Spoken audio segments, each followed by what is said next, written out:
Hello everyone, hope you're doing well. Today I thought we'd have a look at some of the update 1.87 costs, basically the costs in GE, dollars, and also time when it comes to the average vehicle. Now I actually did something similar to this for update 1.81 that you can see here, and I did more of a larger study, pretty much looking at, the fact that we have some actual game samples, and also on top of this, some mod RP costs. And what I'm going to do is I will do another spreadsheet which looks at those ideas, puts in actual numbers, but this is more of just a rough evaluation, and then we'll create a better one later on. The reason why I want to get this out here now is because, I think it's right before you go into things to have a look completely at what the cost is or what the time you will have to invest to play all of the new content.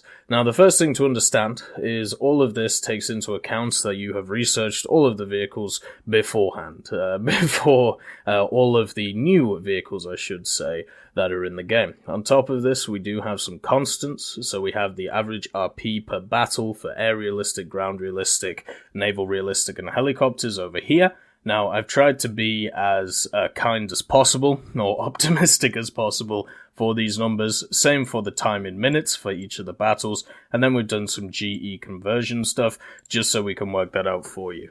Now, on the left-hand side, you can see our data set. We have the RP costs for every new vehicle in the game, then the SL cost and the crew cost. As I said, I haven't done the mod RP one. I will do that in a future video. But the reason to have a look at this stuff is just to show you how much everything is, and also if you decide to just kind of buy everything, how much it would actually be.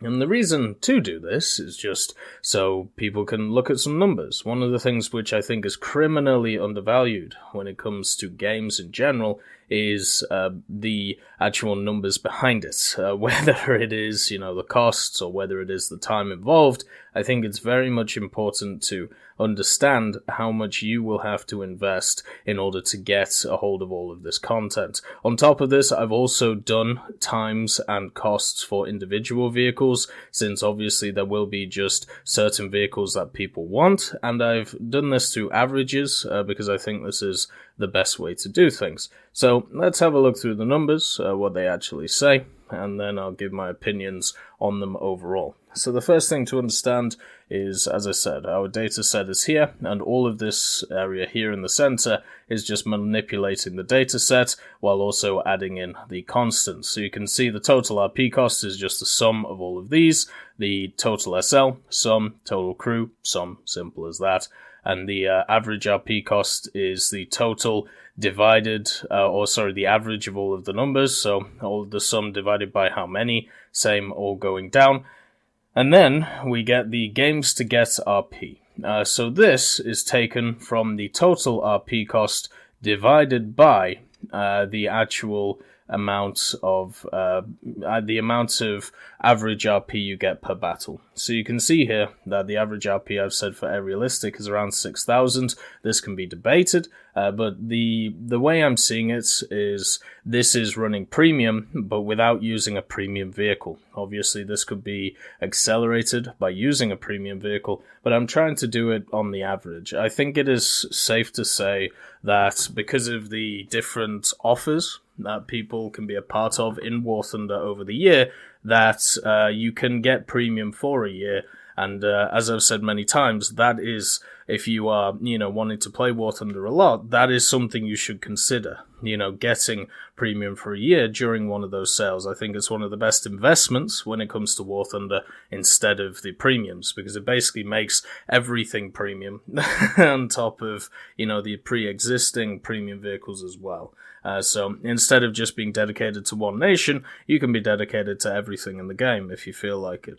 So the games to get RP is around about 364 for airplanes, and per vehicle, you're looking at 52. Now remember that these statistics are skewed by the SM92.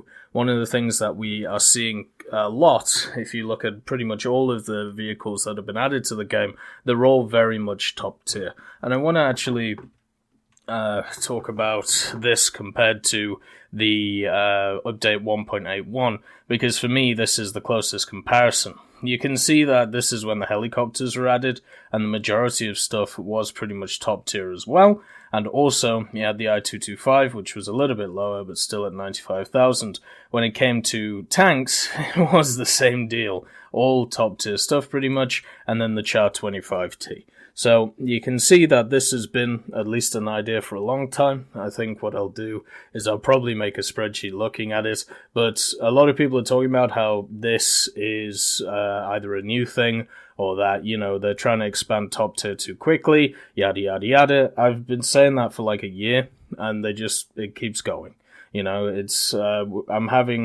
I feel like I'm in, you know, what's the word? I'm on Groundhog Day, where I'm having the same conversations that I've had for the last year, over and over and over again with separate people. It's really interesting. But anyway, from the per vehicles, you can see, even though the aircraft is skewed by the SM-92, which is actually relatively cheap overall, the per vehicle games is about 50 games, and this is obviously, as I said, running premium without a premium vehicle, 4 top tier vehicles. One of the things I do want to point out at this point is it's kind of weird. The RP costs are a bit all over the place.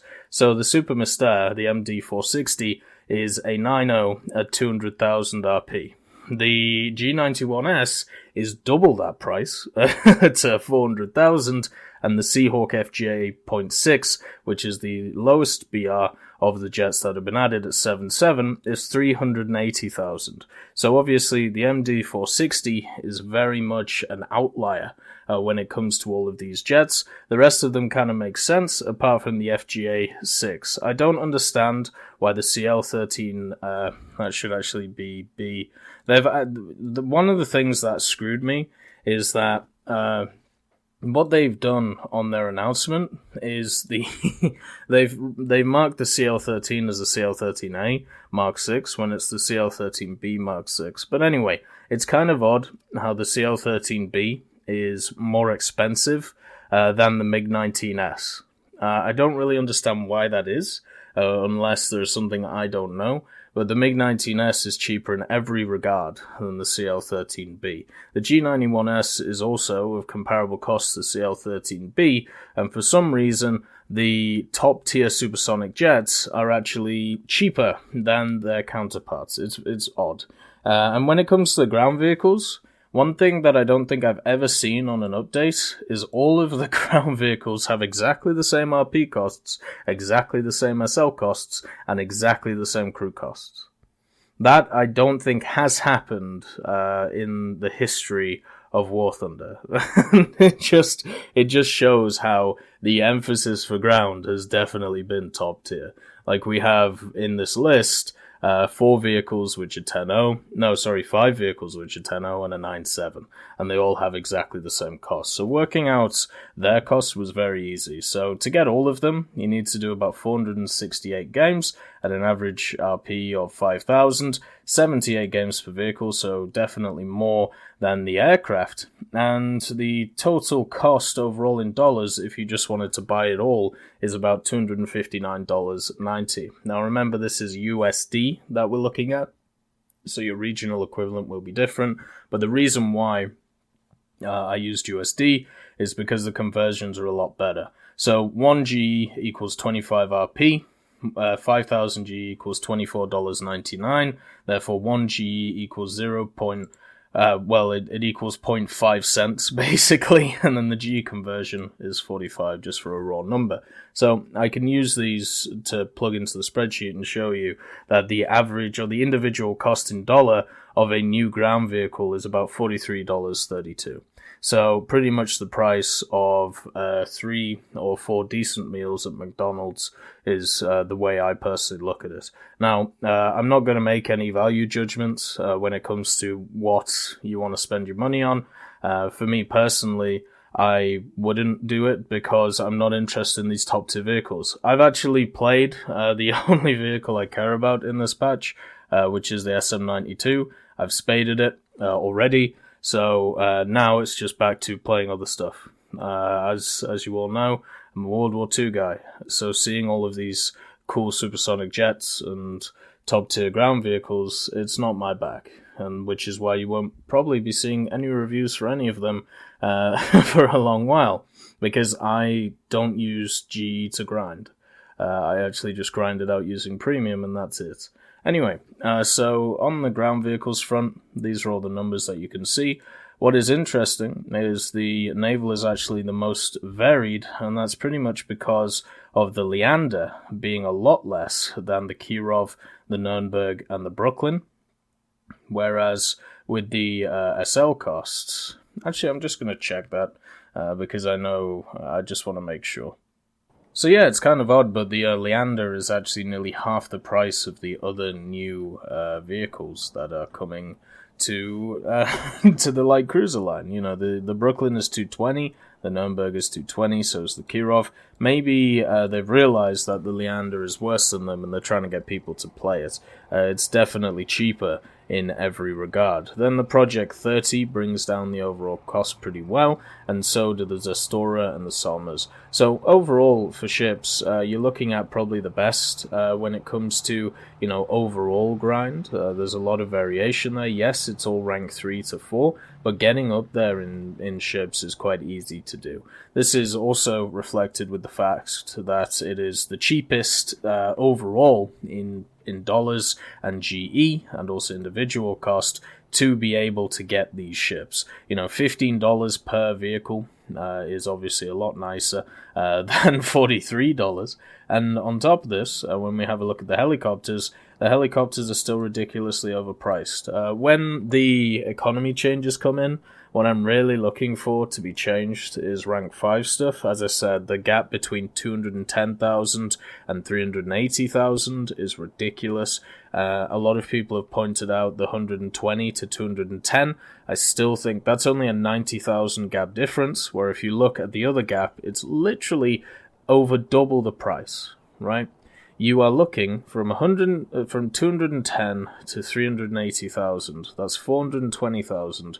We're nearly getting to the point where it is double the price, right? So if it's 210 to 380, you're looking at 170,000 difference, which is insane. It's more than the gap between the two tiers below it, which I think is just madness. And with helicopters, you don't even get a break. With helicopters, it's just straight 380,000. And I've said in helicopters, I've used the average RP for helicopters to be 10,000, which, you know, in a 60-minute helicopter battle. Now, these could be disputed, but these are the numbers I want to use. So overall, the individual cost is $34.